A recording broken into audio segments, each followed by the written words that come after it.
വിവാഹം കഴിക്കാൻ പെണ്ണിനെ കിട്ടാത്ത ചില പുരുഷന്മാർ കർണാടകത്തിൽ നിന്നും കൊടകിൽ നിന്നൊക്കെ പെണ്ണുങ്ങളെ കൊണ്ടുവന്നിട്ട് കല്യാണം കഴിച്ചിട്ടുണ്ട്.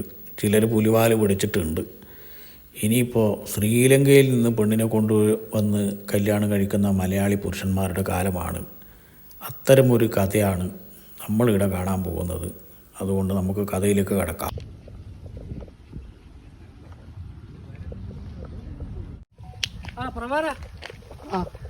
നിന്റെ കല്യാണം ആയിട്ടില്ലേ? ശരിയായില്ലടോ. നിനക്ക് കല്യാണ യോഗമെല്ലാം കാണുന്നുണ്ടല്ലോ. അല്ല, നിനക്കിപ്പം ജോത്സ്യൻ്റെ പണിയും തുടങ്ങിയ? അതൊക്കെ ഞാൻ യൂട്യൂബ് വഴി പഠിച്ചാലേ. ഇതൊക്കെ യൂട്യൂബ് വഴി പഠിക്കാൻ പറ്റുവാ? നിന്റെ മുഖത്ത് ഒരു നല്ലൊരു സത്യസന്ധത കാണുന്നുണ്ട്. പ്രഭാര സത്യനാഥൻ എന്നല്ലേ എൻ്റെ പേര്. എന്നാ പറ, എപ്പോൾ എൻ്റെ കല്യാണം? വലിയ ചെലവ് വരും നിനക്ക് പെണ്ണിനെ കിട്ടണമെങ്കിൽ. എന്താ അങ്ങനെ? പെണ്ണ് ശ്രീലങ്കയിൽ നിന്നാണ് പോലെ. ഇന്ത്യൻ്റെ മാപ്പിൻ്റെ അടിയിൽ കാണുന്ന ആ ആട്ടും കാട്ടും പോലത്തെ സാധനം അല്ലേ? അതാണ് ശ്രീലങ്ക. അവിടുന്നാണ് നിനക്ക് പെണ്ണ് വരാനുള്ളത്. പണ്ടൊക്കെ കർണാടകത്തിൽ നിന്നും കൊടകിൽ നിന്നല്ലാന്ന് പെണ്ണുങ്ങളെ കൊണ്ടുവന്നിട്ട് ഇവിടെ കൊണ്ടുവരല്. ഇപ്പോൾ ശ്രീലങ്കന്നാ. അല്ല, പെണ്ണ് കാണാനെങ്ങനെ? പെണ്ണ് കാണുമ്പോ സുന്ദരിയാ. അപ്പൊ കാണുമ്പോ സുന്ദരി, കാണാത്തപ്പോ സുന്ദരിയല്ലേ? എടോ, രാത്രി മാത്രമേ അവരെ കാണാൻ പറ്റൂ. അതെന്താ?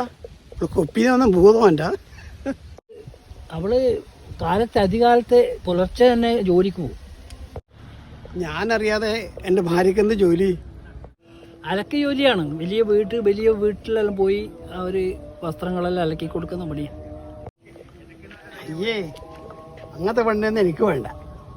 അതെന്താണോ? എനിക്ക് അലക്കും കുളിക്കും ചെയ്ത പെണ്ണൊന്നും വേണ്ട, ഇഷ്ടമല്ല. അതൊക്കെ നല്ല കാര്യല്ലേ? അതുകൊണ്ടൊന്നുമല്ല, എനിക്കിതൊന്നും ശീലമില്ലടോ. അപ്പൊ നീ കുളിക്കാറില്ലടോ? തീരെ കുളിക്കാണ്ടൊന്നുമില്ല, ആഴ്ചയിൽ ഒരു ദിവസം കുളിക്കും. അതേ ദിവസം? അത് കമ്പനിയിൽ നിന്ന് കോരി കിട്ടുന്ന ദിവസം സ്വന്തമായി കുളിക്കും. ശനിയാഴ്ചയല്ലേ കൂലി കിട്ടാറ്? അതെ, ശനിയാഴ്ച മാത്രമേ ഞാൻ കുളിക്കൂ. പ്രകാര നിനക്ക് ഞാൻ എൻ്റെ ഒരു ബന്ധത്തിൽപ്പെട്ട ഒരു പെണ്ണിനെ കല്യാണം കഴിച്ചു. അതെ, സന്തോഷം. ആ ഒരു പെണ്ണിന് കുളിക്കാത്തവരെ ഭയങ്കര ഇഷ്ടമാണ്. എനിക്ക് നീ പറയുന്ന പെണ്ണ് വേണ്ട. അതെന്താടാ നീ അങ്ങനെ പറയുന്നത്? ഞാൻ കുളിക്കാറില്ല എന്നുള്ളത് ശരിയാ, പക്ഷേ. അതെന്താ ഒരു പക്ഷേ? ഈ കുളിക്കാത്ത പെണ്ണ് കെട്ടിയാലേ ഭയങ്കര നാറ്റായിരിക്കും, പിന്നെ ഞാൻ കുളിക്കേണ്ടി വരും.